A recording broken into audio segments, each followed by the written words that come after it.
안녕하세요, 라떼리아입니다. 일본은 그 위치의 특성상 우리와 라이벌 구도를 형성할 수밖에 없습니다. 우리와 일본 두 나라는 서로에게 지지 않으려는 마음이 둘째가라면 서러울 정도인데요. 모든 분야에서 말이죠. 그 중에서도 특히 양국 간의 경쟁심이 불타오르는 분야가 있으니 바로 스포츠입니다. 그 중에서도 으뜸은 축구와 야구 두 종목이라고 할 수 있죠. 축구는 오랜 기간 우리가 일본에 한 수 앞선다는 자신감이 있었지만 야구만큼은 아직까지도 일본에 미치지 못한다는 정서가 우세합니다.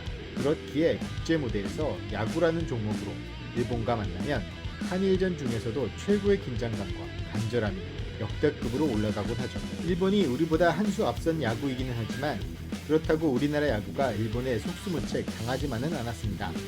가까이는 프리미어 12에서의 통쾌한 역전승이 있었고 조금 더 멀리 가면 2008 베이징 올림픽에서의 승리가 있었죠. 그렇지만 중장년층 야구 팬들에게 야구 한일전 하면 떠오르는 경기가 있으니 그것이 바로 1982년 잠실에서 열린 세계 아마 야구 선수권 대회입니다. 한일 야구 라이벌전 역사의 본격적인 서막을 알린 대회로 많은 야구 팬들에게 기억되고 있는데요. 1982년 9월 14일 열린 대회 결승전에 오른 나라는 개최국이었던 우리와 일본이었습니다. 이날 경기를 특히 긴장하게 만드는 사건이 하나 있었는데요.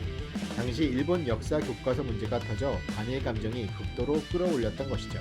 1982년 6월 일본 문부성이 일본의 고등학교 역사 교과서를 검정하는 과정에서 침략을 진출로 수정하라고 지시한 사실이 알려지며 한국과 중국에서 거센 반일 시위가 일어났던 것입니다. 그래서 이날 경기에 잠실 야구장을 가득 메운 관중들의 함성은 선수들을 자극하고 있었죠. 그러나 당시 대표팀 사정은 좋지 못했습니다.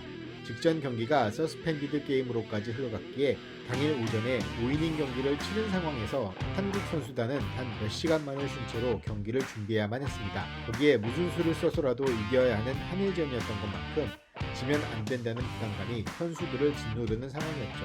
최동원과 이호규는 호주전에서 많은 이닝을 소화해 더 이상 던질 수가 없었으며 김시진은 이미 이탈리아와의 1차전에서 코칭 스태프의 신뢰를 상실한 상황이었습니다. 그래서 어우흥 감독이 선택한 선발 카드가 고려대학교 투수 선동열이었죠. 이미 대회 기간 동안 엄청난 활약을 보이며 최동훈을 보러 온 메이저리그 스카우트들이 선동열을 보고 간다 라는 말이 돌 정도였기에 일본전에서도 충분히 활약해줄 것이라는 판단에서였습니다. 그러나 경기 초반 일본이 한국 대표팀의 선발 투수 선동열을 상대로 2점을 먼저 뽑아내는 데 성공하며 불안한 출발을 했고 한국 타선은 6회까지 박노준의 잘 친 타구가 호수비에 잡히는 등 불운이 겹치며 일본의 선발 투수 수즈키에게 노히트 노런을 당할 정도로 빈타에 허덕였습니다. 그나마 7회 말에 한대화가 첫 안타를 때려내며 노히트 행진을 깨는 데 성공했지만 여전히 한국의 타선은 무기력했죠. 한국에 남은 아웃 카운트는 단 6개였는데 기적을 쓰기에는 충분한 양이었습니다. 야구는 끝날 때까지 끝난 것이 아니기 때문이죠. 그렇게 시간이 흘러 8회 말이 다가왔습니다. 선두 타자로 나선 신재원이 중전 안타를 치며 출루에 성공했고 대타 김정수가 중견수 키를 넘기는 2루타를 때려 신재원을 불러들이는 데 성공했습니다. 그리고 조성욱이 보내기 번트를 성공시키며 2루 주자 김정수가 3루까지 다다르자 일본은 선발 투수 스즈키를 내리고 니시무라를 마운드에 올렸죠. 이때 타석에 들어선 선수가 1977년 실업야구 7관왕의 주인공 김재박이었습니다. 그러나 김재박은 대회 내내 부진한 모습을 보여 질타를 받고 있었기 때문에 강공보다는 번트를 시도할 것으로 보였고 일본 배터리도 이를 인식한 듯 일부러 피치아웃을 시도했습니다. 그렇게 일본 배터리가 일부러 뺀 공을 향해 김재박은 그야말로 말도 안 되는 플레이를 시도했는데요. 누구도 예상하지 못한 점프로 방망이를 갖다 대는 데 성공하며 번트 타구를 만들어낸 것이죠. 이 틈을 타 3루 주자 김정수가 홈에 들어오며 동점이 되었고 김재박도 1루로 전력 질주하여 살아나서 한국의 기회는 계속되었습니다. 여전히 아웃 카운트는 하나인 채로 말이죠.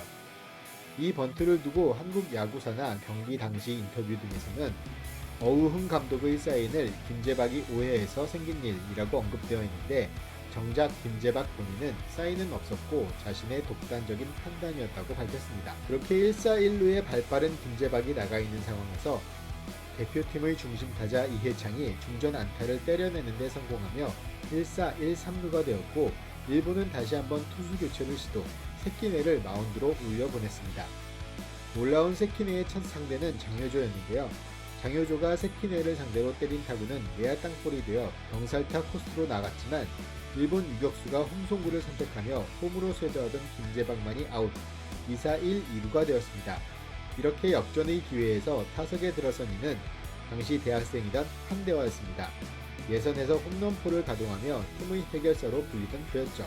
한대화는 일본의 네 번째 투수인 세키네와 풀카운트 싸움을 펼쳤고 6번째 공으로 슬라이더가 제대로 휘지 않고 들어오자 지체 없이 방망이를 돌렸습니다. 쳤습니다. 잡죠!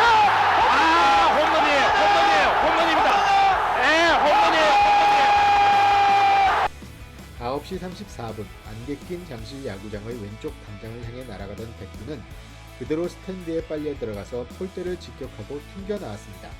역전 3런 홈런, 0대2로 7회까지 끌려가던 대표팀이 단 1이닝 만에 5대2로 뒤집어낸 것인데요.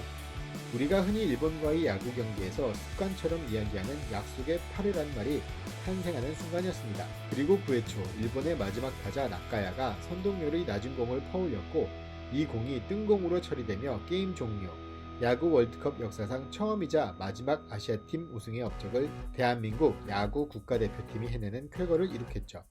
이 대회에서 한국 대표팀의 주축을 이루었던 선수들은 이후 1980년대 한국 프로야구를 대표하는 스타들이 되었습니다.